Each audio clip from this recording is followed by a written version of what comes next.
Hello, hello. Can you hear me? Can you guys hear me okay? Hello, hello. Welcome to today's stream. Welcome, welcome. Today we are finally getting back into Higurashi Chapter 2. I feel like it's been a while since we last played Higurashi, so I'm excited to be getting back into it. Yep, and yeah. We're getting into some good stuff last time. We're getting a little bit more into the story of Chapter 2 now. We met the very mysterious Shion, and I am excited to continue onwards. Yeah, I can't stop thinking about the Kirby Direct from last night, though. I'm very excited. Like, my brain is in Kirby mode right now. Like, I really need to play a Kirby game. I really want to play a Kirby game right now, actually. Soon. Kirby content will return to this channel soon. I'm calling it now. I'm promising you guys. We're gonna get more Kirby content on this channel. Because I miss Kirby, and I miss Gooey, and I miss all the other silly guys. But I am so freaking excited for Kirby Air Riders. It looks awesome. It looks genuinely awesome. Alright, but anywho, let's go ahead and start Higurashi, Chapter 2, Watanagashi. Let me get the window capture. Oh, full scale up before I'm ready. Window capture. Here we go. Manga gamer. Those wacky guys. Hey, what the heck? Where is... Here it is. Here it is. I was resizing the wrong thing. This should be good. Hello, welcome to stream, welcome, welcome. Okay, here we go. I don't remember the exact scene we stopped at last time. I'm pretty sure it was the Angel Mort scene, though. I think the Angel Mort was where we left off last time. End of Chapter 2. Yeah, we're going through this so slowly. But that's okay. That's okay. We are savoring this chapter. We already viewed the tips, so we can just continue. いいですか皆さん。お料理は真剣にやらないと思わぬ怪我をします。 I wasn't here for Higurashi episode 1, so I haven't a clue. No worries.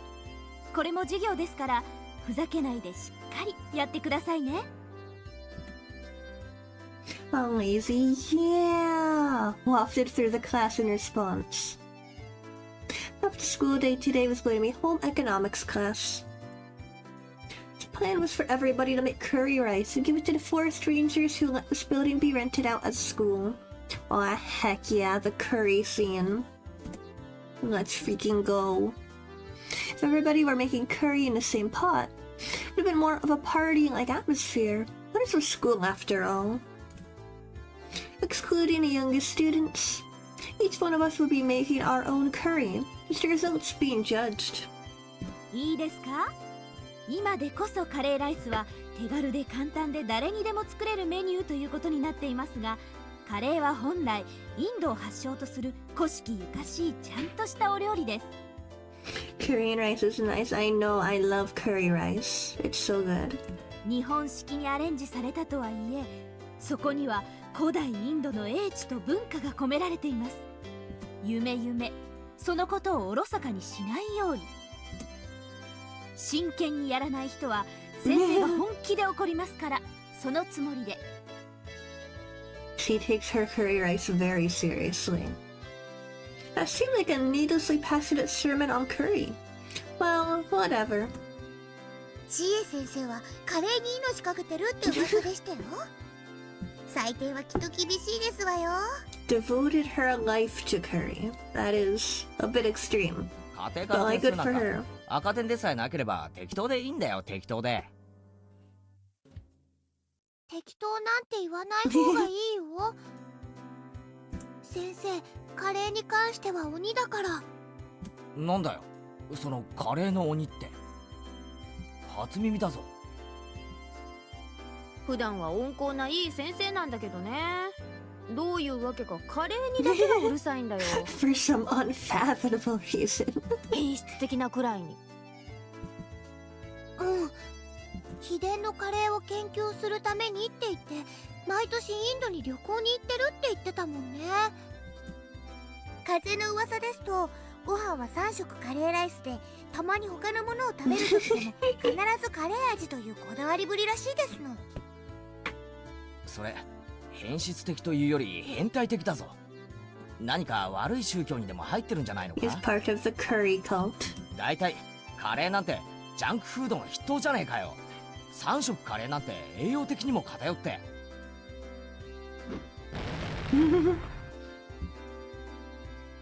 Embedded into the table right by my fingertips, a chef's knife, ladle and spatula hummed gently as they still quivered.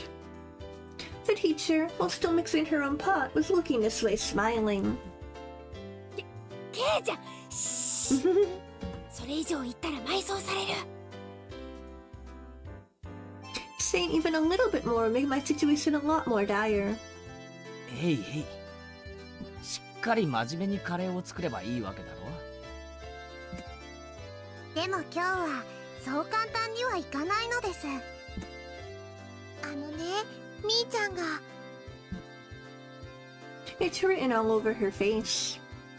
If the playing field is even and we're being judged, there's no way this won't turn into a competition. 分かってるねみんな。料理勝負だ。 I knew it. There's no way Mion would leave such an enticing event alone. 勝敗はどうするでございますの？先生の採点で決めますの？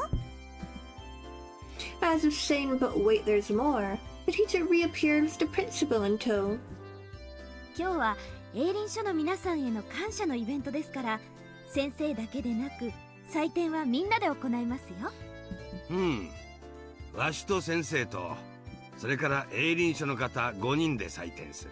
That is a lot of judges. 各自健闘を祈るぞ。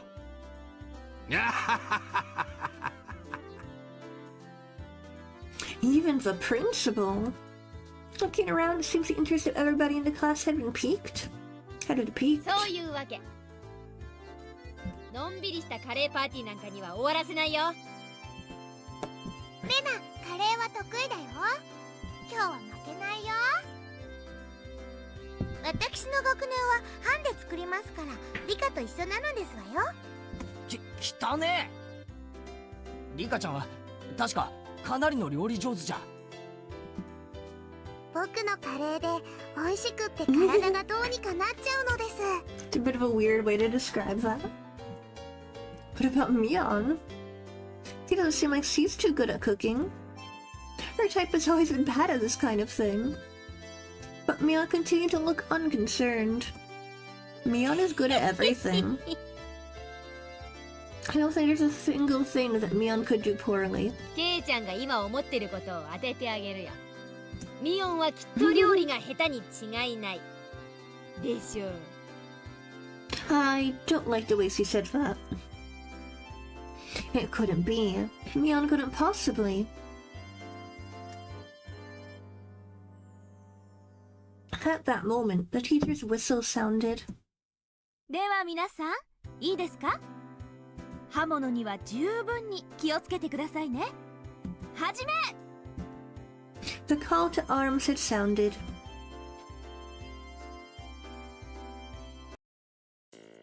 We had to use an outdoor kit to cook the rice, but it wasn't that difficult for a camping veteran like me.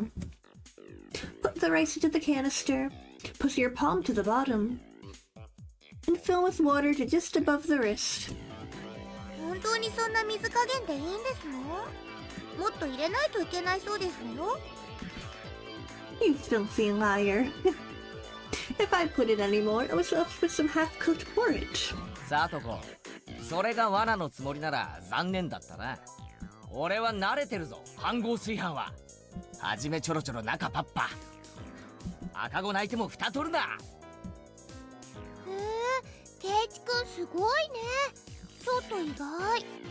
サマーキャンプで習ったのかな。親父がデイキャンプが好きでさ、夏場なんかにはよく家族で出かけるんだよ。ってことは全員ご飯の炊き方は問題なし。つまり勝負の分かれ目はカレーの方ってことになるね。カレーこそ理科の独壇場ですのよ。皆さんの学校全般ですわ。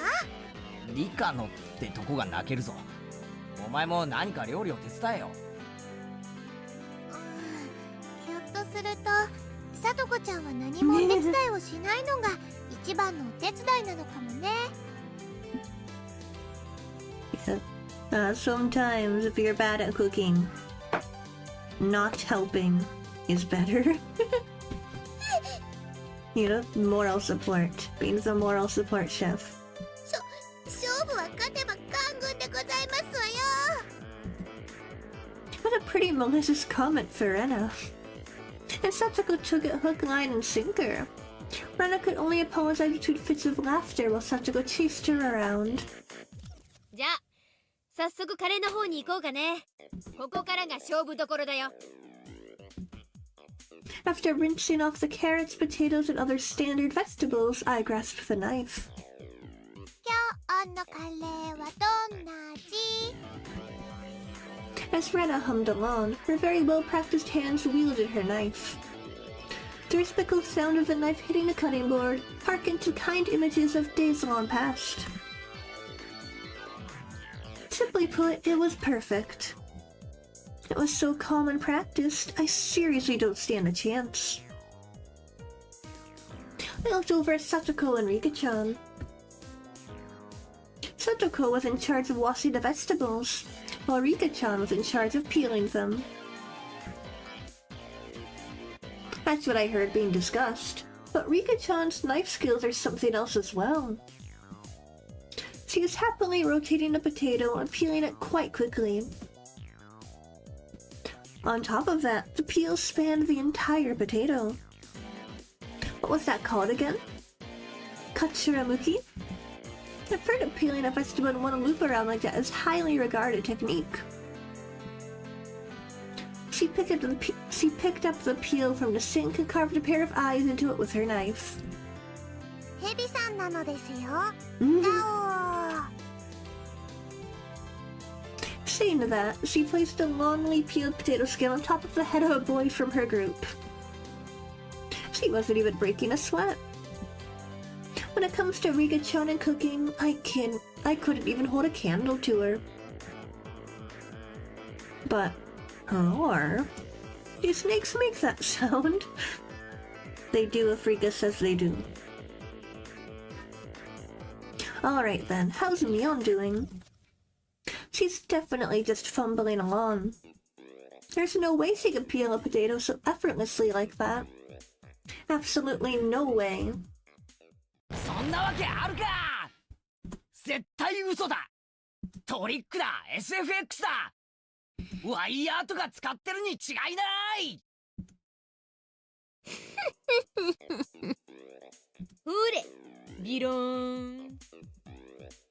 As if she had already won, Mion proudly showed me the elongated potato skin. ケイチは知らないですか？ミーはおばあちゃんにお料理とかも教えてもらってるですよ。料理だけじゃないよ。裁縫からお花におこと、重機から無線機、ヘリの操縦まで何でもできるんだからね。Like I said, Mion can do literally anything. Strangely enough, the latter items were more realistic.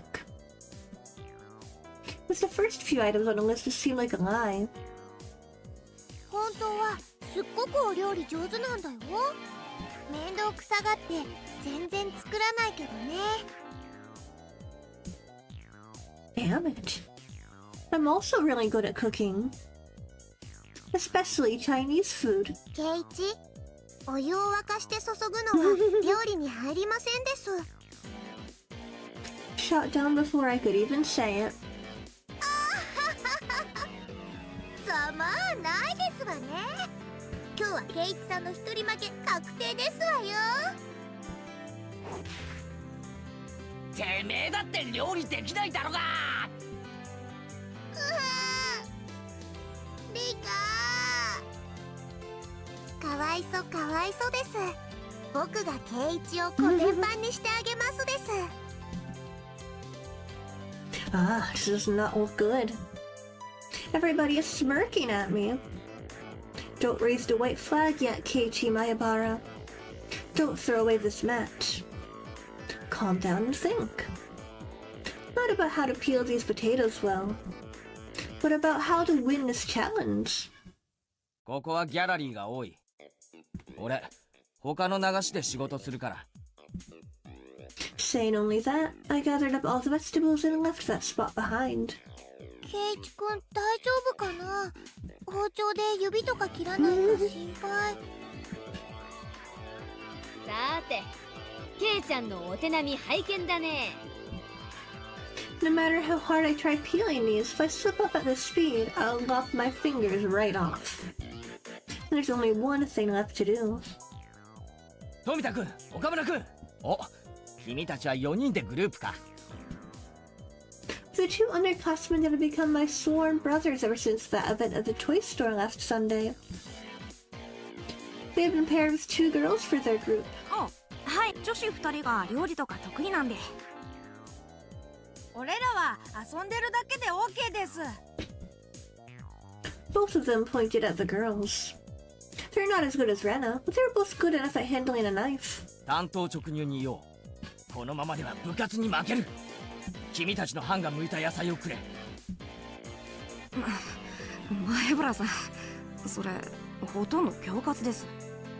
でもまあ話によっては交渉次第なら OK ってことですよ。たくましい奴らだな。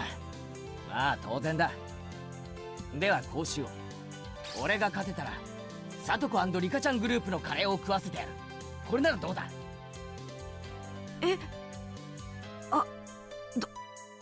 どうしようかな。Both of them are hesitant after such a weighty proposal. Just one more little push seems in order. Very well then, let's make them an offer they can't refuse. I pulled both of them close by the shoulders and made my offer in a hushed tone. もちろん、サトコとリカちゃんの食べかけをだ。スプーンもつける。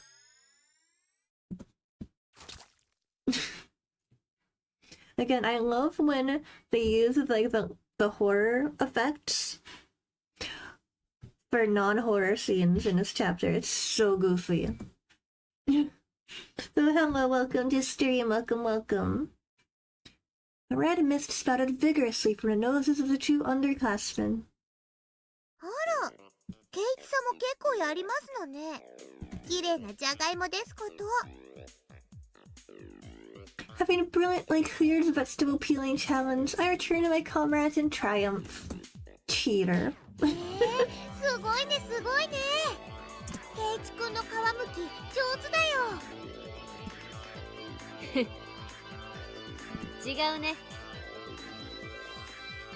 ケイちゃんが剥いたのはじゃがいもじゃなく牙でしょ。ああ、俺はとっくに本気だぞ。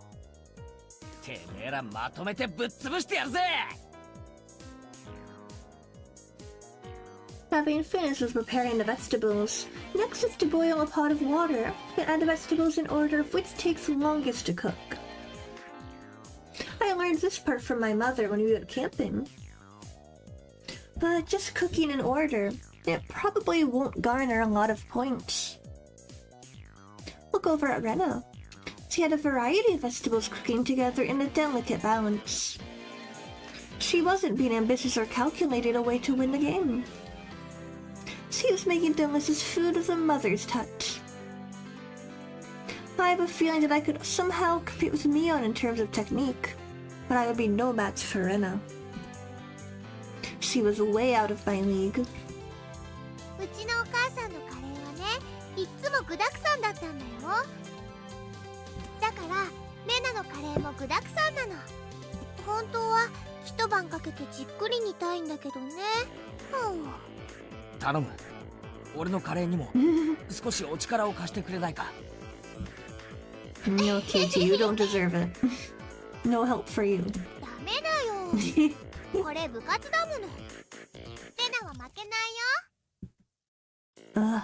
When she enters club mode, even normally kind Rena becomes an enemy. How's the stream? It's going pretty well so far. Just having fun playing through Higurashi Chapter 2. I don't know how long we're gonna go today just because I have work and I don't want to wear out my voice. I'm so eepy right now. I am also kind of eepy, trying to drink my morning tea and wake myself up, since I have a long day ahead of me.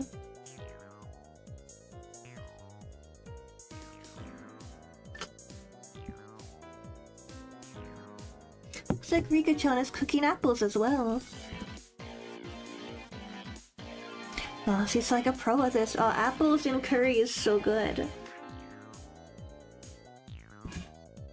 How about Mion? ミヨンてめえ。そりゃなんだよ。ハンバーグなんてどこから。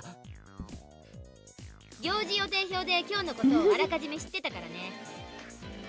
I think if you looked at the schedule, that doesn't count as predicting. I think that's just knowing what you're doing. 下ごしらえはバッチリってわけよ。私のカレーはゴージャスに行くよ。Upon closer inspection, it looks like Mia brought her own vegetables and spices and other ingredients. They were spread all over the place. Mion, just for today, brought all this stuff from your house. 異議あり。先生、こんなのありですか。異議を却下します。美味しいカレーができれば先生は何でも OK です。For that normally serious teacher to go so far as to append a star to the end of her sentence. How did you know she did that? Does the stars like appear in the air? Can you hear the star? Can the star be spoken out loud in this world?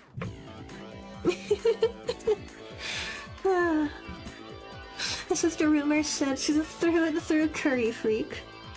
Why can't I make a star appear at the end of my sentences? I'm jealous. This is so unfair. レナとリカちゃんは天性の料理上手。私は入念な事前準備。で、ケイちゃんは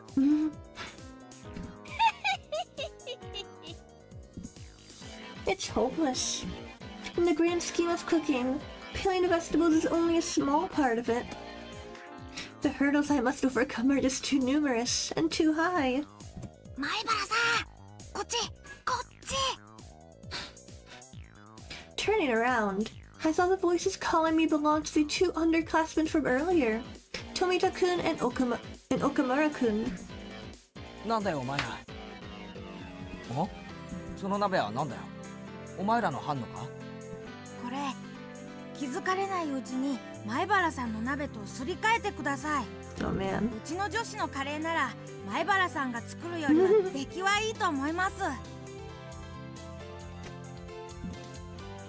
You guys, for me. Well, everybody has completely assumed that Katie's curry is gonna be like disgusting. 勘違いしないでくださいよ。僕たち前原さんに勝ってもらわないと。Oh, that's right. If I don't win, then a talk of eating Satsuko and Rika-chan's curry goes right out the window. It seems like you guys are getting riled up about this too. すまん。世話になる。だがお前らのグループの女子がよく許したな。前原さん、俺たちも本気ってことです。Filling in on day duty 3 times. These guys to assure me victory have paid the price. That gaze filled with burning conviction from my underclassmen. Yeah, I'm not fighting this alone. I'm fighting this with everyone. 任せておけ。腹は空かせておけよ。絶対に食わせてやるからな。お待ち申し上げております。 It's a gas stove, so controlling the heat is easy. All that's left is to let it stew a bit. The delicious smell of curry began wafting upwards. The pot gifted to me by my 2 underclassmen certainly drew some double takes. Rena even looked surprised when she came to take a look, so it must be pretty good. ケイちゃんやるじゃない。これは最後までわからない勝負になったね。ケイチくんのカレー、レナも食べてみたくなっちゃうな。レナのカレーもミオンのカレーもみんな強敵だよ。俺の最善は尽くしたが結果はどうか。ケイチさん、リカが呼んでますわよ。言ってあげてでございますわ。What? Rika-chan's calling me. What could it be? Oh, whatever. While I'm at it, I can gather some intelligence on the enemy. Rika-chan was doodling on the ground in front of the pot. Because all that's left to do is let it stew. Even then, it's good to know she doesn't leave the stove unattended. よ、リカちゃんの方はどんな具合だい？カレーさんなのです。Huh? Rika-chan was doodling something strange and introduced it as Mr. Curry. カレーさんはすごいのです。目からビームも出ます。ビー。Apparently, Mr. Curry shoots beams from his eyes. Drawing a beam with a stick, she etched a line towards my feet. Does this mean I've been shot with a laser? Unfortunately, Keiichi, you have now died. おー！バリアー！ビーム反射！ I took another stick in my hand, reflected the beam, striking Mr. Curry. How could you? カレーさんのお腹からはミサイルも撃てるのです。ビシュー。おりゃー！前原超電磁バリアー！そして反撃のビーム！カレーさんはビームエネルギーを吸収して波動砲を撃てるのです。Rika-chan and I scratched at the ground, thoroughly engrossed in our doodle more. Wait a moment. なあ、リカちゃん。俺に何 Uh-oh. か用があって呼んだんじゃないのか？はい、呼びましたですよ。でももうご用は終わっているのです。At that moment, a chill ran up my spine. Already fulfilled her purpose. やられた！ Headed back to my pot, standing there just as I feared, was Satoko. With no questions asked, I drop kicked to the back of her head. My god. 何をしますの？レディの頭を何だとお思いですの？なことはどうでもいい。まさかサトコ、俺のカレーに何か混ぜたんじゃ。失礼な。そこまで落ちぶれてはおりませんわ。こう見えても私フェアですのよ。じゃあこのよくわからない並べ方をしてあるしゃもじとかお皿とかはなんだ？こんな不安定な置き方をして倒れたらどうすんだよ。 At that moment, a gentle breeze blew by, knocking over a ladle that was stood up on its end.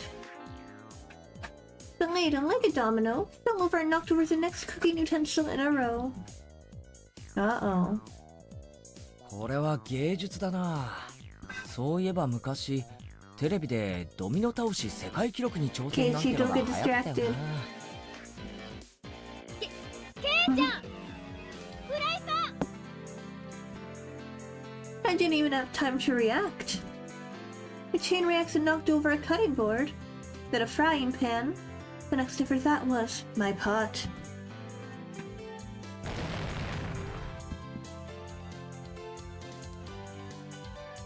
The fry pan struck my pot full force, tipping it over.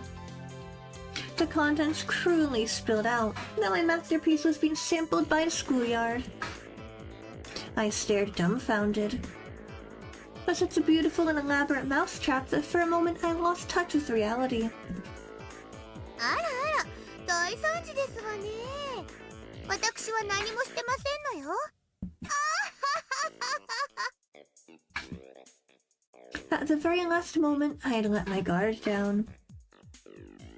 I ignored the culinary incompetent Satoko for far too long. Even if she couldn't cook, Satoko still had this method of fighting back. Miss Van Rena, when sampling her own pot, let out a scream. あれ？レナのカレー、しょっぱいよ。しょっぱいよ。 Uh-oh. Oh god. Was Rena also sabotaged? So what about Mion? 私のはご飯がしょっぱい。やられた。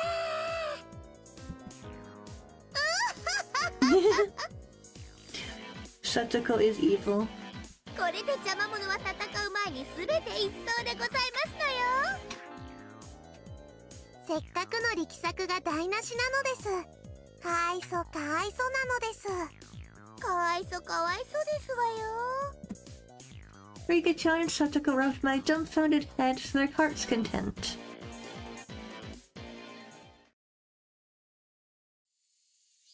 Pushing the desks together, it was about time for the meals to be judged. The delicious odor of curry spread throughout the schoolyard. The members of the forestry service, to whom we owed gratitude for their daily work, were guided to their seats. The principal gave a bit of a ceremonial introduction. Next, the teacher expressed her desire for the majestic curry contest. The men from the forestry service seemed to like that kind of thing and gave their enthusiastic approval. さて皆さんできましたね。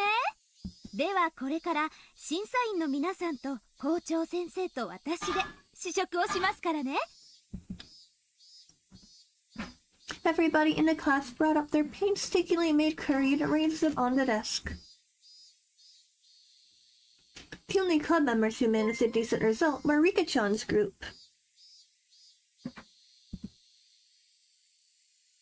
When Philip was a failure, Rena plated her curry for the judges. Well, thank you for subscribing. Thank you. She already knew she was going to get a low score.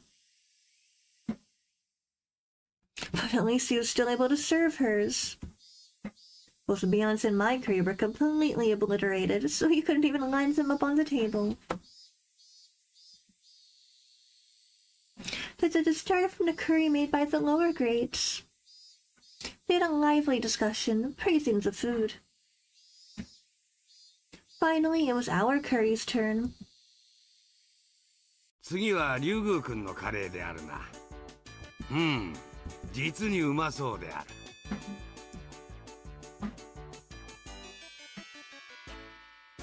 The principal cheerfully shoveled a spoonful of Rena's salty curry into his mouth. Of course, the expression immediately changed. あらあらあら、リュウグウさんどうしちゃったんですか？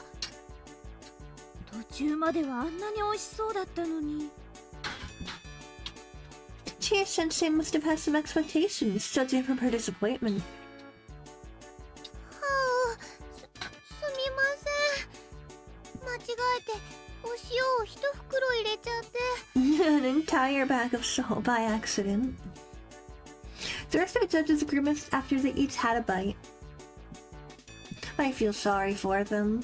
失敗こそ成功の調味料である。次回に期待するぞ。頑張りたまえ。 Saying that, the principal devoured the rest of the over-salted curry in one go. Truly a man amongst men. Rena was down and out. Her offensive capabilities were something else. She was defeated due to her weak defense. では次は僕たちのご賞味いただくのですよ。フルデさんの班のカレーもとっても頑張っていますね。どれどれ？素朴だけどこれはとても美味しくできてます。 My gosh, she put another star by her sentence. How does she do it? There was also the incident with Rena's salted curry right before this, so the judge's assessment was extraordinarily high. Maybe not as extraordinary, but perhaps today's forerunner. The judges began a heated debate. One of those judges let out a sigh as he removed a chunk of carrot with a spoon. この子のカレーも結構悪くないけどな。俺、人参嫌いなんだよね。He's just like me for real. Personally, I think the carrots are a staple of curry. Personally, I disagree with you. But I guess to each their own. However, seeing that Rika-chan read the nameplate on the chest of his coveralls and began to speak. ダメですよ、教授。人参を残してはいけません。What is she saying all of a sudden?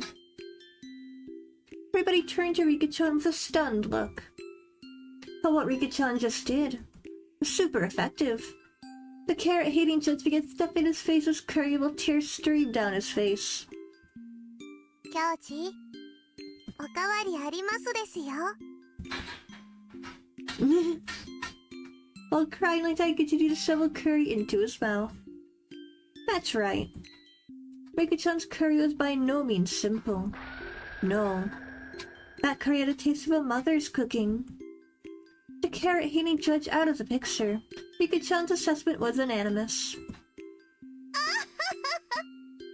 リカのカレーには誰もかないませんのよ。Satoko let off a shrill laugh as he declared victory. But at that moment... 騙されてはなりません。審査員の皆々様方、貧乏臭さをお袋の味と錯覚させるなど、まやかしもいいとこ。My god, calling Rika's cooking slop seems going too far. 皆様方が本当に食べたかったのはこういうカレーじゃない？ Oh. All of a sudden, in all its perfect glory, mions curry. Not only the judges, but the teacher, the underclassmen, and of course myself, could only gasp in admiration. Hamburg steak with a demi-glaze sauce, and a fresh salad. It's a set. I would be stretching to say this is a full-course meal. It's perfect. Perfectly made. すごいすごい。みーちゃんすごい。みーちゃんすごい。 Satsuko was also shocked. Even Rika-chan couldn't hide her surprise. Seems the victory was decided without even needing a taste. Of course, the hamburger was hand-kneaded. The salad also had a home-style dressing with a professional quality. And the curry, not even a micron of grit. とっても美味しい。実に豊かな味わいですよ、園崎さん。このカレーこそインド6000年の英知と日本人の食文化の美しい融和の生きた証。先生、感激です。これは満点の仕上がりですね。100点をあげちゃいます。 Oh man, let's go 100 points. いえいえ、どういたしまして。クラス委員長として模範を示したまでです。Mion bowed politely and winked at us with a smirk on her face. 僕の負けなのです。そんなはずありませんわ。確かに飯盒に細工をしましたのに。 That's right. Satoko had dumped salt into Mion's rice cooker, which should have ruined it. At that moment, it hit me. I spun back towards my own canister. That's why. Let's go. At some point, my cooking canister had been opened, its contents completely emptied. ミヨンめ俺のご飯を使いやがったな。ずるいぞ。お前のカレーも半分よこせ。 Mion cocked her tongue and waved her finger at me as a smirk washed over her face. おっとケイちゃん、それは甘えてるよ。この最後の土壇場をケイちゃんは諦めた。私は諦めなかった。そういう差でしょ。勝負は捨てたらおしまいってこと。Ah, I couldn't even properly voice my shame. みーちゃん、ケイチくんかわいそうだよ。ちょっとくらいなら分けてあげても。いいのいいの。これは授業料だよ。ケイちゃんは今勝負を最後まで捨ててはいけないことを学んだのね。 It moves me to say it, but Mion is right. To give up so quickly on the match was my own folly. For Mion to have brought that to my attention, I should actually be thankful for her. Well then, that means that even in this situation, I shouldn't give up. カレーは鍋ごとひっくり返し、ご飯すらも残ってない。この状況でどう勝負を諦めるなんて言うんだよ。前原さん。Tomita-kun and Okamura-kun suddenly appeared. Damn it. After my prodigies had tried so hard.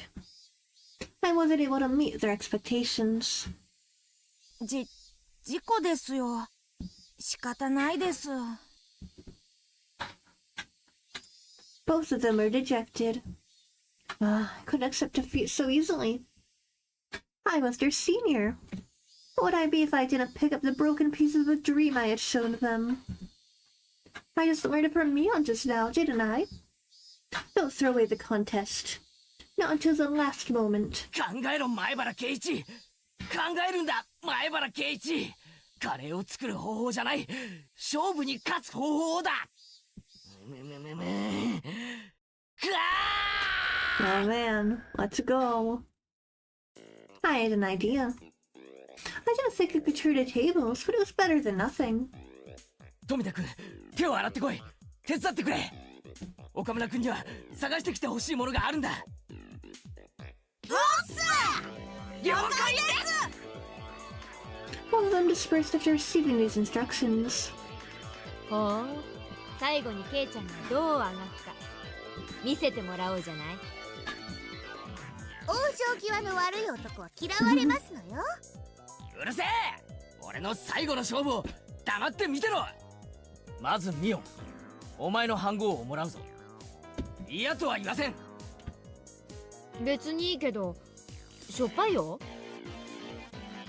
レナも手伝っていいよね。ケイチくん非常事態だし。そう言ってもらえるなら心強い。じゃあレナ、お茶を入れてくれ。はあ、信頼されてない。それからサトコ、そしてリカちゃん、一騎打ちを申し入れる。なんですってお話を伺いますですよ。It is my duty to my two prodigies who shed blood, sweat, and tears for my sake. 俺が100点をもらえたら、サトコ、リカちゃん、お前らのカレーをいただく。飯抜きだ。冗談もほどほどでございますのよ。そんなのあかんぺーでございますわよ。いや、いいでしょサトコ、受けなよ。Firmly patting the top of Sachiko's head, Mion said those words with all the gravitas of a club president. これだけの致命傷を与えたんでしょ。再起なんかあるわけがない。だからサトコも堂々としてなよ。どうあがこうと逆転などあるわけがない。そうでしょ。そうでございますけど。僕はいいですよ。ケイチ、ファイト、おーです。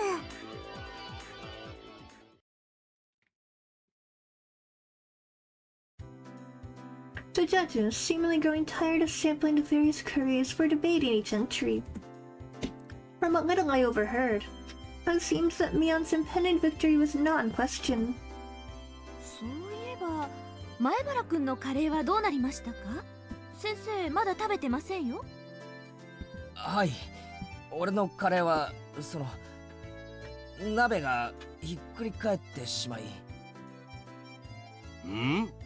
そうであるか。それは実に残念である。カレーは失いましたが、勝負を失ったわけじゃありません。皆さんをうまいと言わせてみせます。My competitive posture had drawn the attention of all the judges. まずは黙って食ってください。僕はそれから伺います。これが俺の料理だ前原くん、それは。おにぎりであるか。The judges smiled wryly at the simple fare that was quite in contrast to their preceding bravado. Rena poured tea into the cups he had brought over from the break room. バカにしてますわ。それにほら、中身も何にもないただの塩おにぎりではありませんの。こんなの勝負にもなりませんわ。確かに塩加減は悪くないかもしれないけど。Rena's expression told me that she thought this was a great idea. It might still not be enough to win the match. 前原さん、本当にこんなので逆転できるんですか？後輩諸君、よく尽くしてくれた。大丈夫。黙って見てるんだ。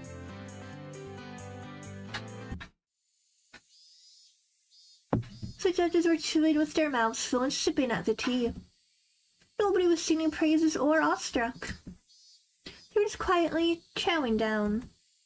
ケイちゃんも卑怯な手を使うようになったね。こりゃつらいな。あ、そうか。レナにも分かったよ。どういうことですの？なんでみんな黙ってあんなにも食べてますの？それはね、さとこちゃん。審査員さんたちね、実は。Tired of eating curry. They were judges. They had to sample each and every offering. Because they were from small children. Because they were made to show their appreciation. They couldn't eat just a little bit of each.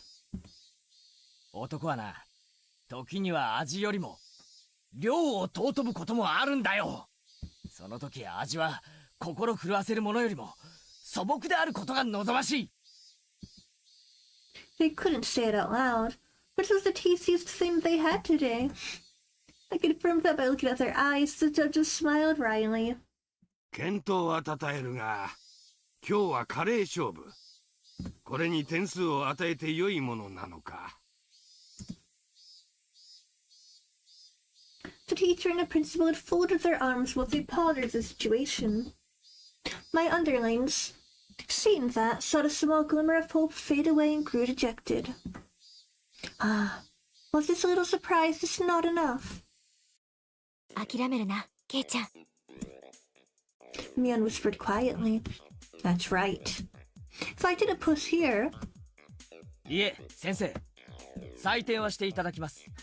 カレーとおにぎりを異なって評価することにそもそも致命的な間違いがあります。前原くん、何を言ってるんですか？カレーとおにぎりがなぜ？ The principal stopped the teacher. Looked like he was giving me one final chance. The judges, having eaten their fill, quietly waited for my statement. 本場インドのカレーは何というパンで食べるそうですね。ですからこのカレーライスという料理はそれを取り入れアレンジした日本の食文化の一つと言えるでしょう。冒頭に先生がおっしゃられた通り、インドと日本の文化の融合の結晶なのです。前原くんの言うことはわかります。でもそれとおにぎりにどんな関係が？とても簡単なことなんですよ。カレーもおにぎりもお米を美味しく食べるための知恵なんです。 Rice was introduced to Japan from ancient China. Our agricultural forebears, water the fields, fighting the elements, disease, and pests to grow and raise our rice-centric culture. Yes, the Japanese people have formulated a plethora of dishes, but those are nothing more than attempts to find ways to enjoy eating rice. In other words, カレーもおにぎりも同じ米食文化の結晶なのです。 let's go rice culture. It was scattered at first, but slowly grew into a steady roar. With thunderous applause that praised me. よまいごともほどほどになさいませ。認めませんわよ。先生はカレーの出来を採点してますのよ。こんなのは採点外。0点がふさわしいに決まってるでございますわ。先生、ケイイチ君は頑張ったんです。認めてあげてください。カレーの授業のはずだったのに、どうしましょう。Mion, stifling her laughter, stepped forward. かつてフランスからある高名なシェフが来日した時、ホテルの人たちがさまざまな材料をフランスから空輸したんだそうです。でもそのシェフはそれらに見向きもしませんでした。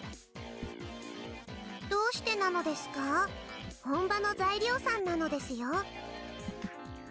シェフは地元の漁港へ行き、日本で採れた新鮮な幸を使って料理を作ったそうです。食文化は決められたルールに縛られるものじゃない、文化なんです。日本に来れば日本の文化と溶け合ってまた新しいものを形作る。だからカレーもおにぎりも同じ日本の文化なんです。 Mion, to providing fire support. I had to be grateful. The judges are somehow moved by this complicated yet baseless trivia.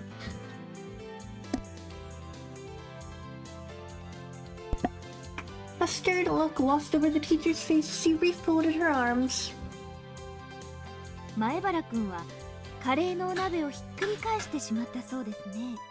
危ないから気をつけなさいと初めにあれだけ言ったのに。I mean, to be fair, it was not his fault. すみません。ですが前原くんや園崎さんが言うように、食文化には垣根はありません。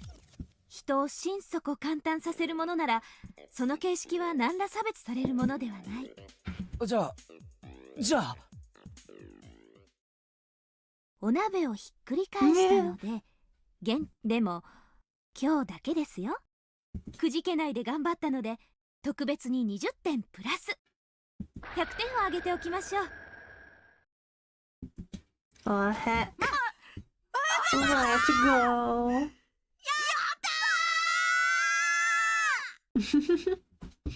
My underclassmen leapt at me. A perfect score. We did it! We did it! The curry was spilt and our rice was taken.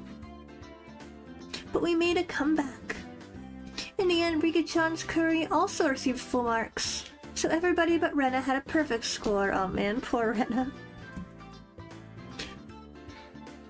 Since this contest was outside the scope of regular club activities, there wasn't any particular penalty game.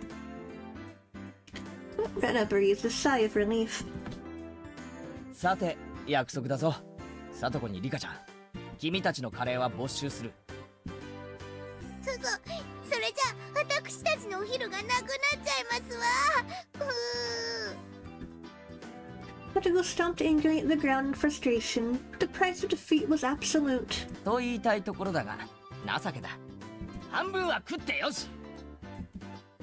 ケイイチ、ありがとうなのです。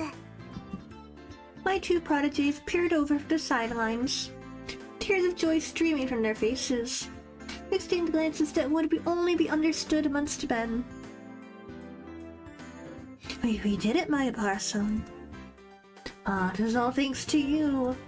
We flashed each other a thumbs up. さて、このカレーは後輩たちに渡してっと。俺も腹が減ったよな。自分のおにぎりでも食うか。で、あれ？ There was no trace of my onigiri. The ones I set aside for myself included.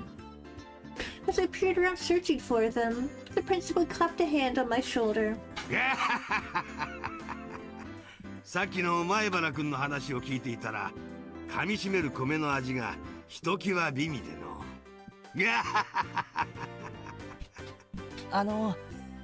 ひょっとして俺の分も食べちゃいました？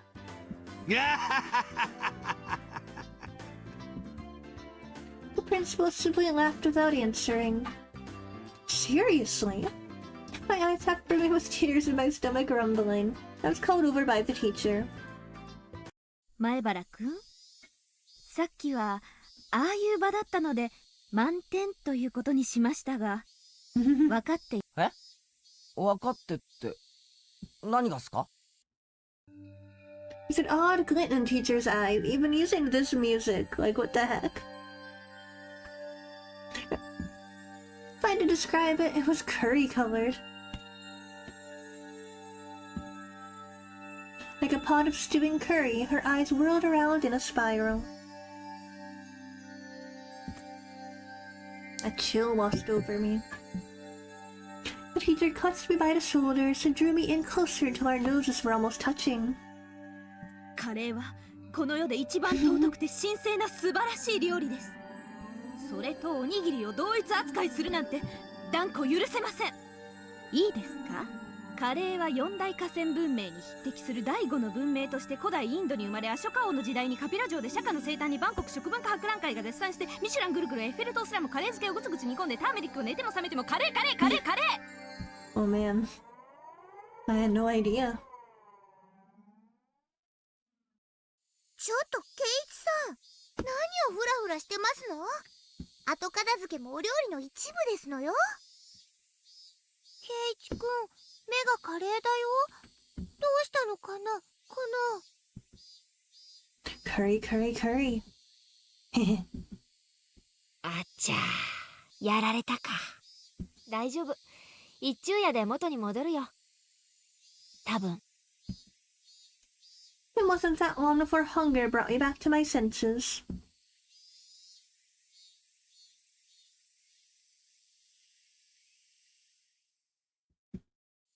Yippee. In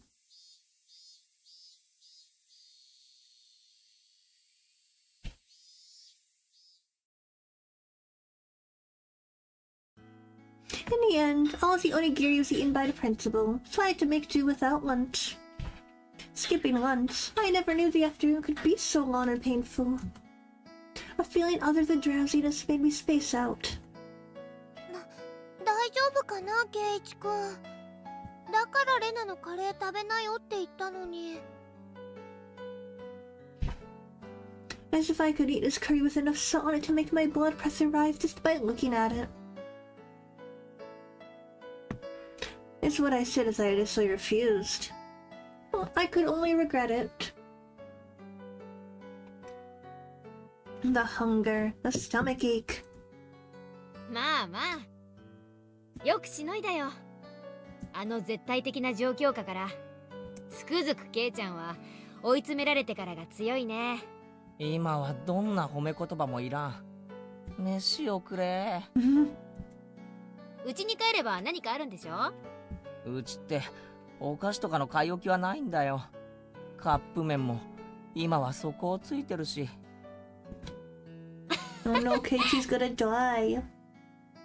我慢して待ってれば今日のお夕食はきっと美味しいよ。I had absolutely no intention of laughing along. じゃあ私はこの辺で。また今日もバイトでね。慣れない職種はしんどいよ。Ah, that job at that Angel Mort family restaurant, huh? That uniform was somewhat stimulating. やっぱウェイトレスさんってハードワークなんだな。みーちゃんってウェイトレスさんやってるの？本当に本当に？どこのお店かな？は違う。私はそう、先日のおもちゃ屋さんの店番なの。ウェイトレスさんはシオンで。Oh my gosh, he's mentioning Shion. Let's go. Ah, my bad. Completely forgot that was how it ended up being. ごめん。あまりにもよく似てるから間違えた。ケイチくん、シオンって誰かな？ Rena asked the obvious question. あ、ミオンの双子の妹なんだよ。性格は違うけど外見は瓜二つなんだ。そうそう、外見は似てるけど中身は大違いなんだよ。私は優しくて思慮深いけどシオンは冷めてておっかない性格なんだよね。Definitely. 多分生まれた時にミオンの女の子らしい部分は全部シオンに行っちゃったんだと思う。ミオンと違って実にはにかんだ笑顔の似合う可愛い女の子なんだ。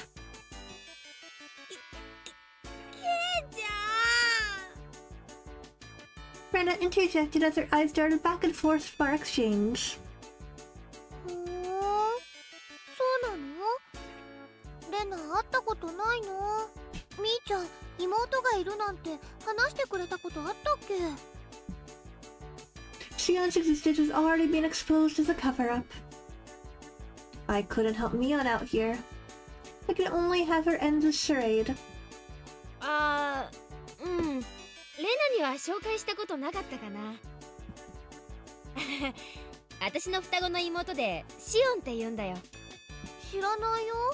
聞いてないよ。みーちゃん家に行っても会ったことないよ。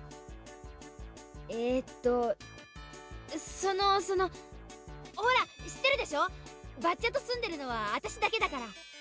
シオンは沖宮の実家に住んでるの。あんまり仲が良くないから、こっちには来ないんだけどね。ふーん。 Rena's face indicated she wasn't sure if she was convinced. She's usually a bit of an airhead. She was unusually sharp when it came to these kinds of things. まあ嘘じゃないんだ。信じてやってくれ。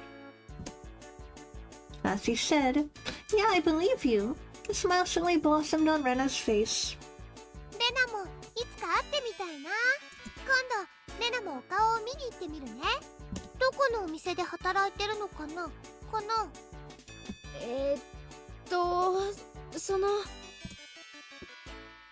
？Ah, she's getting more tangled in her little web. I could tell that Mion was getting increasingly frantic. I wanted to help her out, but it was hard for an outsider to butt in on family issues. ごめん、バイトもう急がないと。じゃあね、レナにケイちゃん、また明日。 Unilaterally ending the conversation, Mion headed home. No matter how you looked at it, she was running away. Let us label this one as an emergency escape. みーちゃんなんだか可愛かった。なんでかな？ Rena giggled in amusement.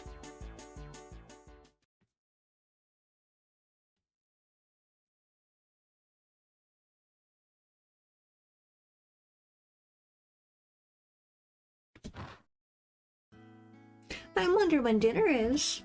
Would lying down be the best way to conserve energy? I sprawled in the entryway without even taking off my shoes. Keiichi Heki died. As I was losing the last vestiges of my consciousness, the doorbell rang. It seemed I had a guest. はいどうぞ。開いてますよ。I directed my listless voice at the door. どうもこんにちは。Aw, heck. 何やってんですか？ Aw, heck. It's Shion. Seemed my guest was Mion, or rather, Shion. She seemed shocked as she saw me sprawled out in the entryway. シオンか。またどうして？ I thought that Shion's existence was an illusion that was limited to when Mion was at the restaurant. That's why I never even considered that Shion would appear here. お姉に聞きましたよ。今日のお昼、部活で大変なことがあってご飯食べられなかったんですよね。ああ、大変だったぞ。聡子に鍋を倒され、ご飯はお前に盗まれて。だから私、シオン。She grew red and began to mope. That's right. She is the younger twin right now. すまんすまん。それでなんだよ。空腹の俺のために差し入れでも持ってきてくれたのか？ありゃ、図星を疲れちゃってなんだかがっかりですけど、これ。 With a disappointed smile, Shion held out the small bento box he had hidden behind her back. 本当に差し入れなのかよ。サンキュー。お姉が学校に持って行ったハンバーグの残りがあったんで、ちょっと持ってきました。お夕飯前だとは思いますけど、いかがかなって思いまして。迷惑でしたか？迷惑なんてめっそうもない。すげえ嬉しいよ。本当に食っていいのか？ No, and she takes it back. Sneaking a look inside the box to say she just put some of the leftovers inside would have been a lie. With an elegant meal stuffed inside. 本当にいいのか？これタバスコとかがいっぱい入ってるとか、そういう冗談じゃないのかよ。もうお姉じゃないんですから。私そんなことしませんよ。別に嫌なら無理しなくても、帰って自分で食べちゃいますから。Saying that, she pouted cutely and made a motion as if to snatch the box back. There were some times that made me doubt that she was the same person as Mion. This was undoubtedly one of those moments. 全然嫌じゃないです。感謝の心を忘れずに噛み締めたいと思います。そんな鼻水垂らされて感謝されるほどのことじゃ。Shion, who thought that I might not take the bento, looked down happily. 何もないけど上がってくか。お茶くらいなら出せるかも。ごめんなさい。またの機会にします。私バイトに行く途中ですから。Oh, that's right.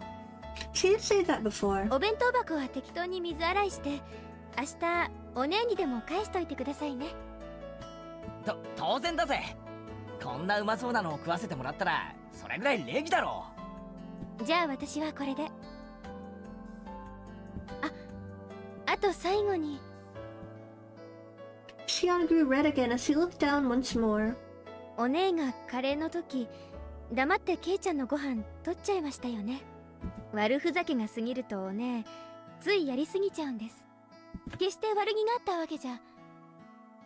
おいおい、別に俺はあんなの何とも思っちゃいないぜ。部活の上でのことは恨みっこなしだからな。毎回スリリングに楽しませてもらってるのをこっちが感謝したいぐらいだぜ。そうミオンに伝えてくれるか？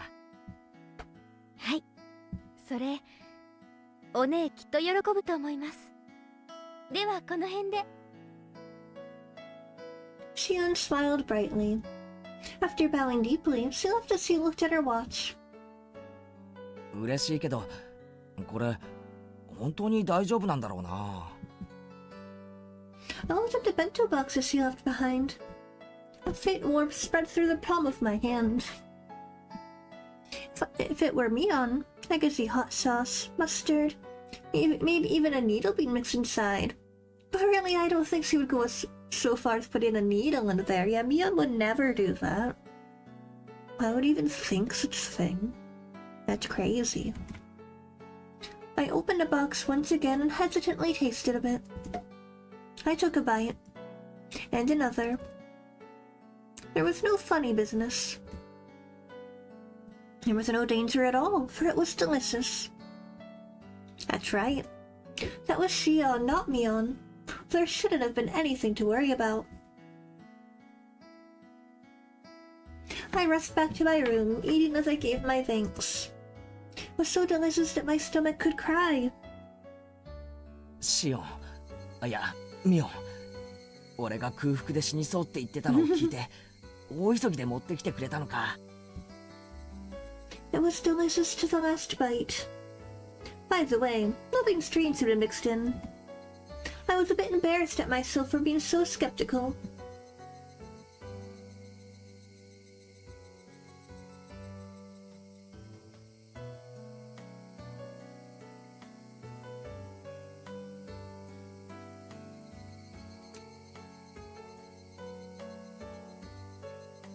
New tip acquired, let's go.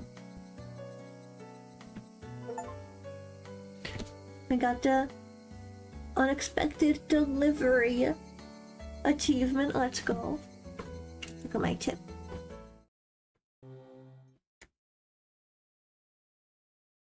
おいミオン、これ。何よケイちゃん。 I thrust the bento box you'd given me yesterday at her face. 昨日差し入れてもらった弁当箱だよ。ごちそうさま。うまかったぜ。あ、 Mion's face quickly flushed bright red. Hey now, you were the one pretending to be Shion when you gave it to me. You're gonna give it away if you get all red like that when you're being Mion. At this rate, see my trip would fall right into her own grave, so I decided to help her out. あのな、俺昨日腹を空かせてたらさ、シオンがわざわざうちまで来て弁当を差し入れてくれたんだよ。で、これはその弁当箱。ちゃんと洗ってあるからな。そうなんだ。シオンは気が利くね。That was so transparent. But Mion always is terrible at lying. Her expression was different than usual, but it looked strangely cute. どうだった？ミオンにウリ二つなやつだと思うぞ。だって双子なんだろ。似てて当然だよ。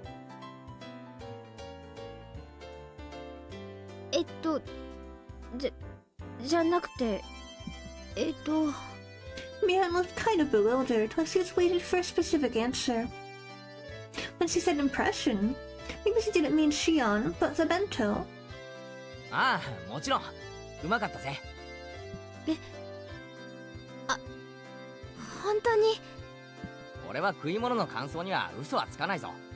俺がうまかったって言ったら誰が食ったってうまい。万人におすすめできる評価だと思っていいぞ。シオンに実に美味しかったって伝えておいてくれ。シオンにね、伝えておくよ。きっと喜ぶと思うよ。We're going on with Shion having given it to me, not Mion, aren't we? Yet her laugh, it came from deep down, and it sounded really happy. I guess she really can laugh nicely enough that just looking at her makes me feel better too.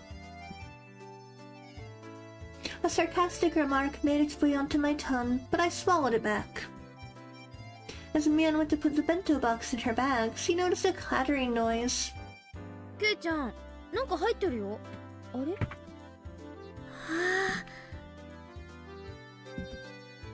あ。She opened it. The thing inside was a little embarrassing, so I wish she hadn't opened it here. Panicking, I hid it with my hands. な、これはだな。うちのお袋がお礼に入れとけって言ったんだ。別に俺のセンスじゃないんだからな。誤解すんなよ。綺麗。飴だ。There's a handful of candies, neatly wrapped in paper inside a sparkly clean bento box. When I was cleaning the box out yesterday in the sink, Mom came over and interrogated me, and I fessed up as to who had given me the food. Then she told me that something like this called for a display of gratitude. I didn't want to, because it was embarrassing. So I argued that it wouldn't be like me to do that. というわけなんだ。まあ、その。I was so embarrassed it felt like fire might shoot out of my face. Mion laughing the whole thing off like she usually did wouldn't be fine. But for some reason, she was staring at the candy in the box with fascination. ありがとう。俺に言うな。入れたお袋に言ってくれ。それにミオンが俺を言う必要なんかないんだぞ。それはシオンにあげるものなんだからな。そうだよね。シオンに伝えておくね。きっとシオンも嬉しがると思うよ。Mion, looking a little downtrodden, put the lid back on the box. Seemed like I ended up saying something a little mean at the end.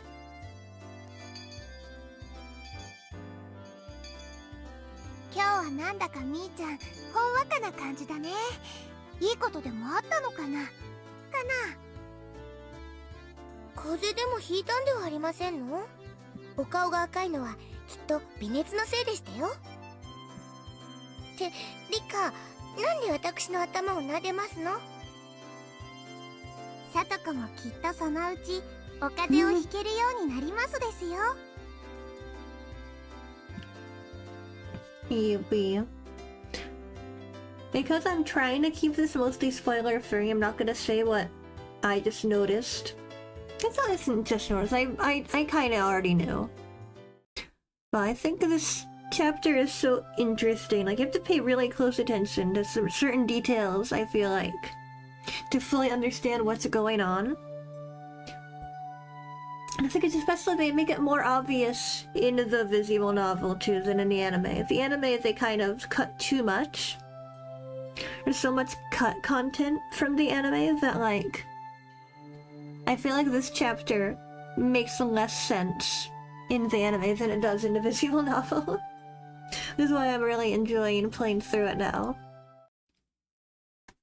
But, like, yeah, there's certain details regarding the whole Mion-Shion situation that you really lose in the anime, honestly. But here, I'm like, oh, I see. I see how they're doing it. That's cool. I think I could go a little bit longer. I'll go a little bit longer before I end.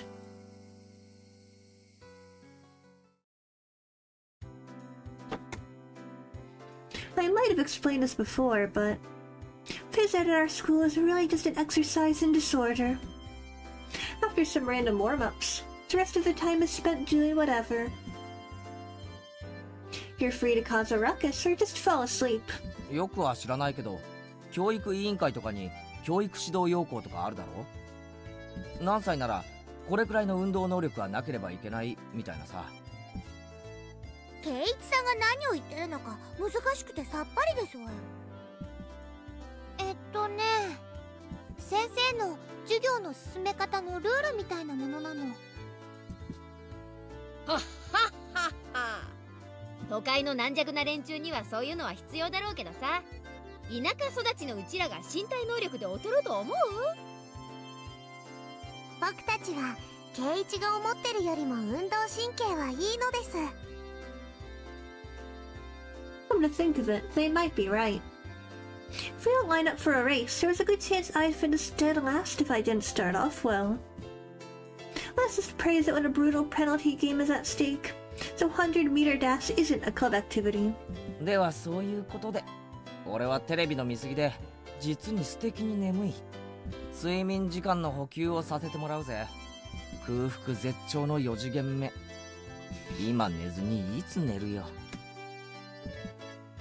As I began to sprawl out on top of a pipe, Mion grabbed me by the collar. ちっちっち。まさかおとなしく眠らせてもらえると思ってる？その顔で言われたら、おとなしく寝る方が勇気がいりそうだ。Good grief. Which means it's gonna start again. さて、このまま井戸端会議でチャイムを待つなんて、熱き血潮のたぎった私たちには無理だよね。部活タイム、行ってみよっか。ちぇ、案の定来やがったな。今日のゲームは何だ？ None of this is happening. Taking a nap is impossible. Not just that. With this sleep-deprived head of mine, I'm as good as mincemeat. I have to get my brain into gear. レナはそれより今日の罰ゲームは何かなの方が先だと思うな。レナは分かってるね。今日もとびっきりのを用意してるよ。She began to announce the cruel penalty game with a grand spinning flourish. But before she could do that, ごめんなさいです。僕はちょっとやりたいことがありますです。of all people, it was Rika-chan announcing her non-participation. Even rare events do eventually occur. Losing her timing, Mion spun like a top as he tumbled to the ground. あれれれれれれれれ、何どうしたの？今日は調子悪いの？あ、そうか。みーちゃん、綿流しの練習だよ。 Oh man, watanagashi, let's go. そうですわよ。今度の日曜日ですもの。 Oh man, this Sunday. リカは猛特訓中なのですわよ。最近は頑張りすぎてお腕が痛いのです。そっか、じゃあ仕方ないな。全員揃わないなら仕方ない。今日は各人のんびりしようかね。ごめんなさいなのです。でも頑張りますですよ。うん、頑張ってね。レナたちも応援してるからね。 When Mion announced that today's club activity was cancelled, Rika-chan and Satoko headed off behind the school building. Only I was left alone, completely clueless as to what everybody was talking about. 一体何なんだ？リカちゃんは何か大会前とかで特訓をしてるのか？リカちゃんは綿流しの巫女さんだから奉納の演舞をすることになっててね。その練習なの。順を追って説明してくれ。まず綿流しってなんだ？次に巫女さんってなんだ？最後に奉納演舞ってなんだ？あれ？ケイちゃん家には回覧板とか行ってない？ I mean, to be fair, KT can be kind of dumb. A little bit as a treat. 書いてなかった？今度の日曜に綿流しのお祭りがあるって。 Come to think of it, I have a feeling Mom did say something about it during dinner the other day. 綿流しはね、毎年6月の日曜日に神社でやるお祭りなの。とってもにぎわうんだよ。なるほどな。しかし綿流しってのは変わった名称だな。あれか？灯籠流しみたいに何かを供養して川に流すのか？お、さすがはケイちゃん、察しがいいね。綿流しはね、名前の通り綿を流すんだよ。綿ってのはね、お布団や斑点なんかの綿のことなの。だからお布団の供養になるのかな。祭壇にもお布団を積み上げているし。ご先祖様とか戦没者とか針とか包丁とかの供養ってのは聞いたことは、布団の供養ってのは初耳だな。どんな言われがあるんだ？ Mion tilted her head pensively. 言われなんてほど難しいのはないと思うな。この辺って冬の寒さはかなり厳しいからね。ああ、なるほどな。つまり冬の間お世話になった布団に感謝しようってわけだ。で、巫女さんが供養をして最後に川に流すわけか。それが綿流しってわけだろ。 Mion and Rena indicated that I had the correct answer with a round of applause. でねでね、その供養をする巫女さんの役がリカちゃんなの。へえ、リカちゃんが巫女なんだ。言われてみればリカちゃんってどことなく神秘的な雰囲気あるよな。だよね、だよね。リカちゃんの巫女さん姿ってね、かわいいんだよ。 It certainly does seem like it would suit her. Yeah, it might be cute. ようやく話が見えてきたぞ。リカちゃんの言う特訓ってのはこの巫女さん役の練習なわけだな。そういうこと。巫女さんが布団をお祓いする一連のセレモニーを奉納演舞って呼ぶんだけどね。それの練習なんだよ。結構大変なんだな、これが。巫女さんはね、祭事用の大きな桑を持って演舞をするんだけど、それがね、リカちゃんにはすっごく重いらしいの。リカちゃんってちっちゃいもんな。その重いクワってどのくらい重いんだ？かなり重いらしいよ。リカちゃんは餅つき用の杵で練習してるくらいだから。 Wait a minute. That's way too heavy. Forget about Rika-chan, that'd be rough even for me. 祭事用の神聖な桑だからね。間違って落としちゃったら大変らしいし。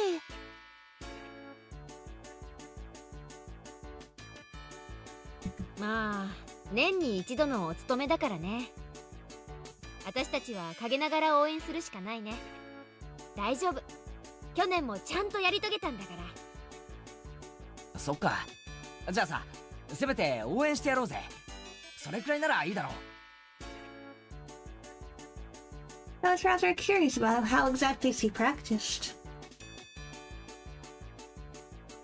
Mion laughed as she shook her head. ほっといてあげなよ。ケイちゃんが来たらリカちゃんは可愛くなっちゃうから特訓ができなくなるよ。Hmm?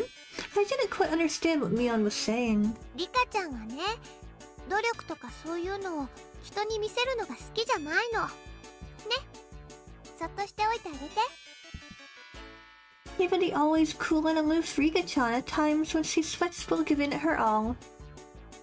Because she was always so well put together, she didn't want people to see an ungainly side of her. It's not like I couldn't understand that feeling. 俺にできるのは成功を祈ることだけってことか。頑張れフルでリカ、応援してるから。 Well then, I climbed up onto the pipe and popped down on my side. フレリカちゃんさらに応援の電波を高めるため、これより瞑想状態に入る。 Psychic waves of encouragement. I see.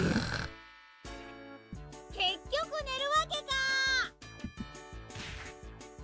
か。 Bonk. Yeah, bonked on.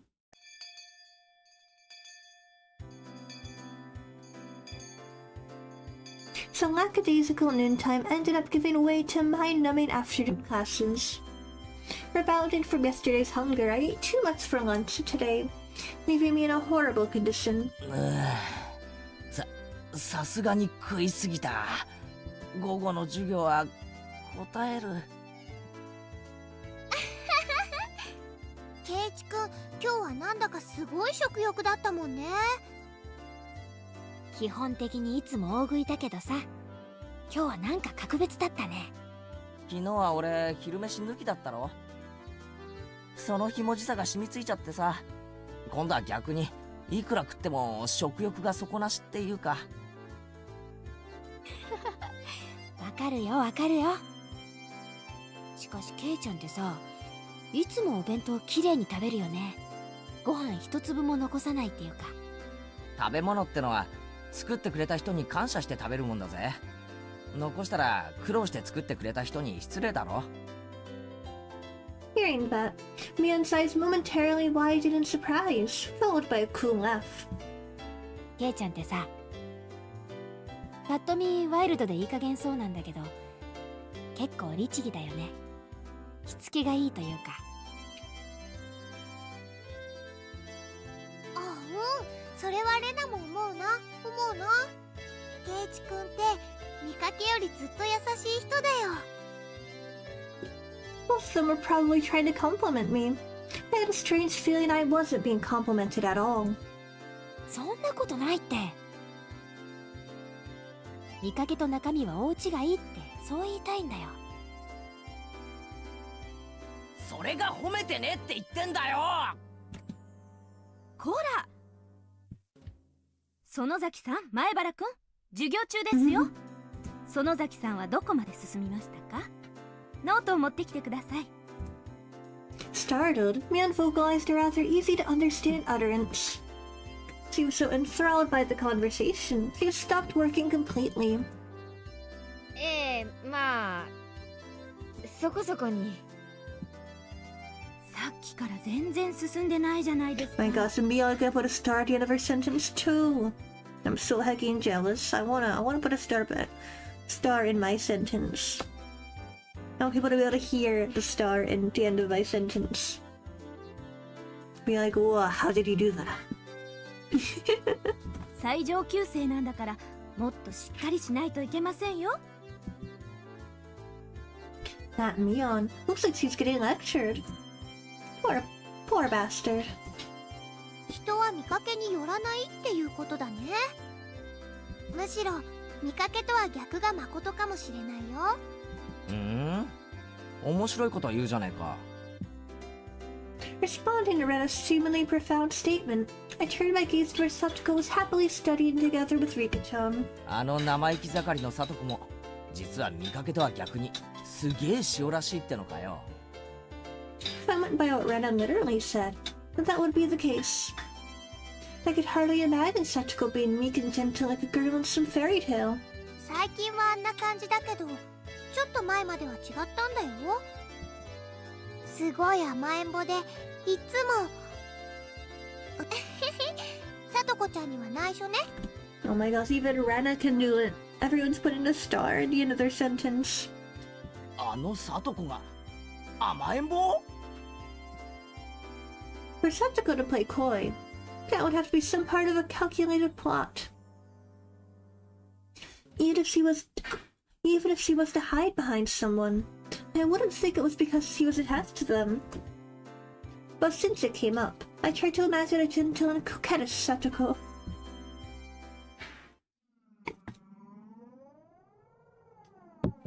おい、サトコ。なんですの、お兄様。 Oh my gosh, Satoko could put the star at the end of her sentence. Satoko smiled cutely and walked towards me. By the way, for every 3 steps forward Satoko took, for some reason I took 3 steps away. お兄様、なんで逃げますの？すまん、サトコ。お前が愛想笑いして近づいてくると何かの罠のような気がするんだよ。ひどいですわ。お兄様の意地悪。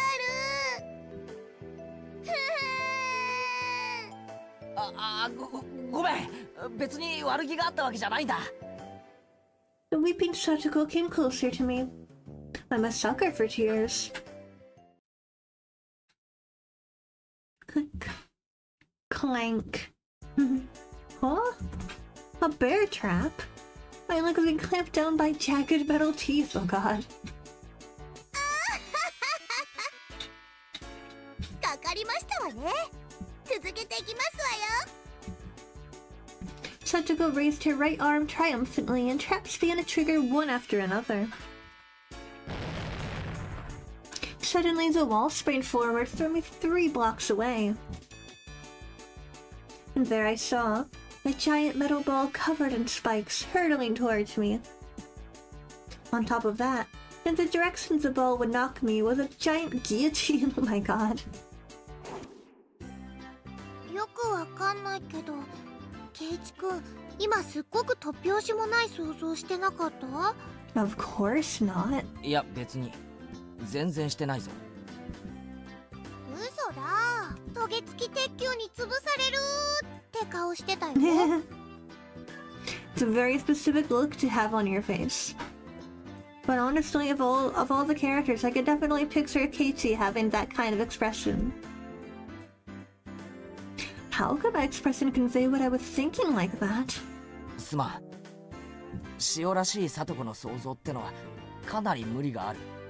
今度体調がいい時に再トライしてみるよ。 Next, I looked over at Rika-chan, who was working diligently on some kanji drills. In contrast to Satoko, her default state was meek and gentle. If Rika-chan came at me saying "Oni-sama," I'd hug her. Tightly. I could get used to that. ケイチ君よだれ。あ、ごめん。じゃあリカちゃんはどうだよ。あれも見かけによらないってのかよ。 Saying that out loud, I felt a tinge of doubt. Was Rika-chan really all sweet? Despite her appearance, she really was quite sly. Sweetly, how do you put it? Evading things deftly. 確かにリカちゃんはただ可愛いだけじゃない気がするな。確かに見かけによらないぞ。 I couldn't put exactly what I was imagining into words, but Rena managed to say what I wanted to. She turned to me with an impish look in her eyes, like she was saying, "Ah, you shouldn't say something like that." リカちゃんはきっと大きくなったらね、すっごい美人になって男の人を振り回す小悪魔のような女性になるんじゃないかなって思うんだ。そういうのかっこよくない？ Rena said that lightheartedly, but I, as a man, couldn't laugh at that. The scary part about that was that it felt like it could be true. Noticing my gaze, Rika-chan turned towards me and let loose with an angelic smile. Both Rena and I, feeling as if that was directed towards us personally, had our hearts skip a beat. かわいいね、かわいいね。レナ、話。 Appearances can be deceiving, huh? Well then, what about our dear leader Mion? I stared at her as she tried to weasel her way out of her scolding by the teacher. By Rena's theory, the honor-fine, calculating, conniving Mion also had a side of her that belied appearances. じゃあなんだよ。あのミオンも見かけによらず、実はいいやつだって言いたいのかよ。Mion, a good person confirmed? あ、まあそりゃそうだけどさ。そういう意味じゃなくて、その。ケイチ君の言いたい意味。わかるよ。Catching on that I was struggling to express my feelings with words, Rena smiled even more brightly. わかるって何がだよ。みーちゃんって不思議でしょ。女の子なんだけど男の子みたいっていうか。That's right. Mion was more than aware that she was a girl. It was exactly as Rena said. When Mion livened up the mood, it wasn't as though she felt like a guy or girl specifically, but a friend of the same gender. あいつが男だったらきっと意気投合するだろうな。で、そりゃ今と同じか。でもね、そんなみーちゃんも本当はすっごく女の子らしいんだよ。レナ、お前ミオンにいくらもらったんだよ。違うの。もうちゃんとした話をしてるんだよ。Rena began to pout. It probably wasn't the right time to joke around. みーちゃんは部活の部長さんだからみんなのリーダーとして頑張ってるけど、本当はとっても可愛い女の子なんだよ。それ特にケイチ君には忘れてほしくないな。Rena's gaze focused off into the distance beyond where Mion was. The Mion that I met at Angelmore was unimaginably different compared to the Mion that I normally knew. Flustered and hesitant from the unfamiliar job. It was a far cry from the brash and confident Mion. Even though she had to hurry to work, she went through all the trouble to bring me food when I was on the brink of starvation. And she did so not as Mion, but as Shion. What exactly was Shion to Mion? What kind of person was Mion exactly? 多分ケイチ君には想像つかないと思うな。As if to see it was our little secret, Rena held her finger up to her lips as she giggled. Mion, finally free from the teacher's preaching, turned to her seat, cradling her head to hide her embarrassment. おじさんはね、人生に必要な勉強は小学校までで十分だと思ってんだよ。Saying that, she plopped down into her seat violently. Mion was actually really feminine. Right. I wonder if I can meet Shion again. I wanted to talk to her again.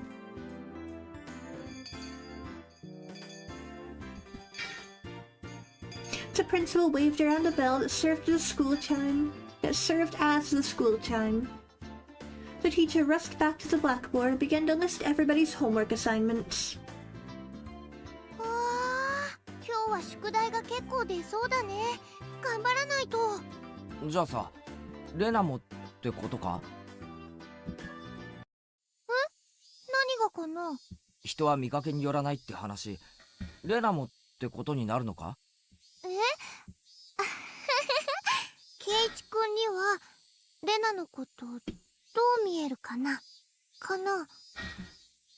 To Rena Ryugu that I knew sometimes took things too far, but was generally a kind and gentle, ideal girl. 本当にだったら嬉しいかな？ If she was the opposite of what she seemed, that would make her... 逆なのだとしたら？ Just try saying it. I won't be mad.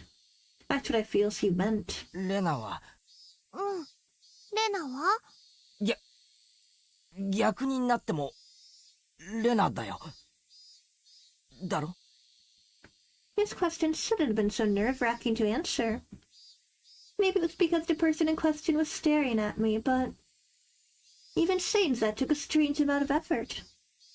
ずるいな、ケイチ君。そんな言い方されちゃったら気になっちゃうよ。はお。Perhaps unable to endure my silence, Rena's face began to burn red with embarrassment. レナ、ケイちゃん、帰ろ帰ろ。 Mion walked over and started getting ready to go home. Whenever school is over, she really does get noticeably more energetic. It was the same relaxing walk home as always. Digging around my pocket on a whim, I noticed something that should have been there was missing. どうしたの、ケイちゃん？いつも持ってるはずのうちの鍵がないんだよ。参ったな。どこにやっちゃったかな。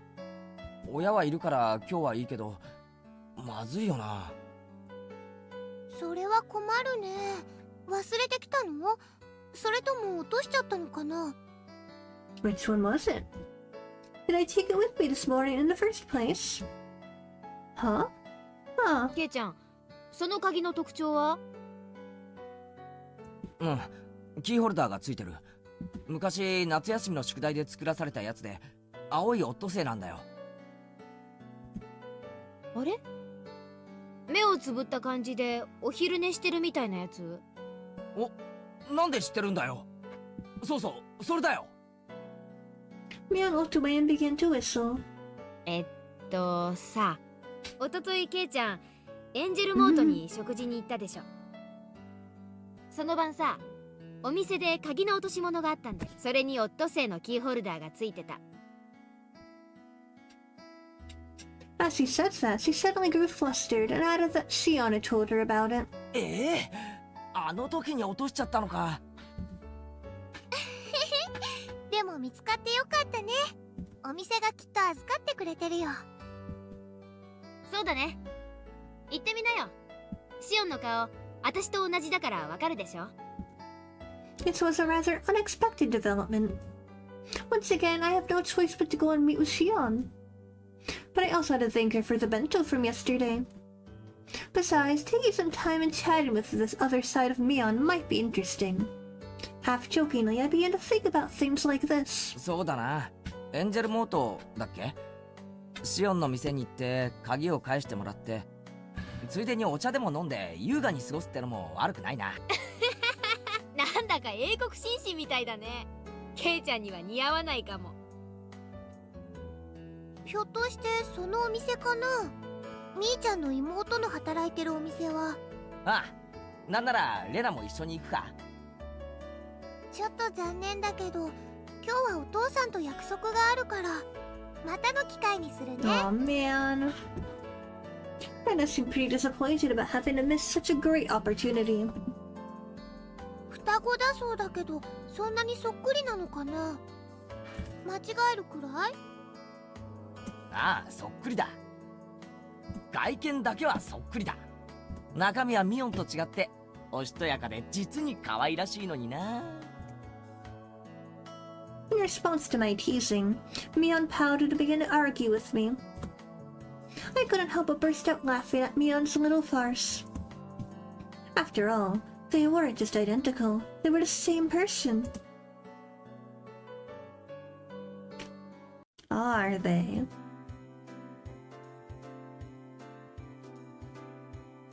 I think I actually want to stop here though. I was hoping we get to a good saving point, but we might not be getting to one right away. So I think I'm going to save here. And then we're going to exit for now and come back next time. I was hoping we'd get to a good save point, but unfortunately that was not the case. But that's fine, that's fine. Plenty more content for next time. Alright. Thank you guys so much for joining me today. I hope you guys had a lot of fun. chill vibes Higurashi stream. Very silly, goofy hours in Higurashi today. Usually it takes a little bit of time before the horror sets in, but we are getting very close to watanagashi, so we can get hype. Stuff is going down soon. I actually really like this chapter, so I'm excited to get into it. To get really into it. But yeah, that's gonna be that for today's stream. If you haven't already, of course, I would love it if you would subscribe and hit the bell icon to be notified when I go live next. My next stream will be tomorrow at 9 AM JST. I'm going to be playing Portal, which is a game that I've been very curious about for a very long time. But I've never played it, so I'm very excited. I'll probably be very bad at it, because I know it's like a puzzle game. Like a 3D puzzle game. So I'm gonna probably be terrible at it, but I thought it would be fun to give it a try anyway. Even if just for the silly goofy. So Portal tomorrow, 9 AM JST. And yeah, if you want to follow me on social media, all my links are in my link tree below. I'm most active on Blue Sky, so definitely follow me on Blue Sky if you don't already. You can also join the Discord server. My Discord server is also linked in the link tree below. I hope you guys have a lovely rest of your day or night wherever you are, and I'll see you guys again very, very soon. Bye bye. Bye bye.